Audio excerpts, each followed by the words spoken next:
Moi, dans la France que je connais, les gamins, ils trouvent pas de boulot quand ils sortent de l'école. Et quand ils trouvent un boulot, les parents, ils font un salto arrière tellement ils sont contents. C'est le bonheur dans leur vie que leur enfant ait un boulot. Dans la France que je connais, on paye des impôts, on n'a plus de pouvoir, et j'en suis un témoin vivant.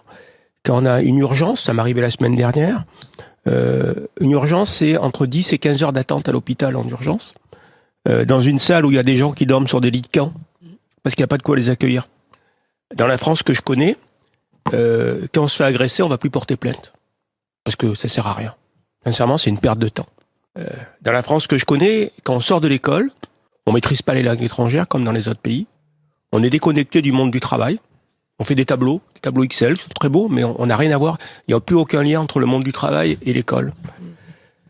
Dans la France que je connais, il y a des hommes politiques qui plutôt, et des femmes politiques, excusez-moi, qui plutôt que penser à créer des richesses, à créer du pouvoir d'achat, pensent à créer des impôts.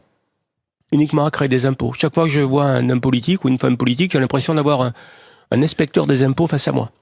Parce qu'il ne parle que de ça. Et dans la France que je connais, il y a une partie qui va se casser, parce qu'ils n'ont plus d'espoir. On a espéré que la France continue d'exister, uniquement d'exister. Voilà. Pour moi, c'est ça la France. Alors, je ne sais pas si on connaît la même, mais je peux vous dire que ça, c'est la réalité. C'est le terrain, c'est ça.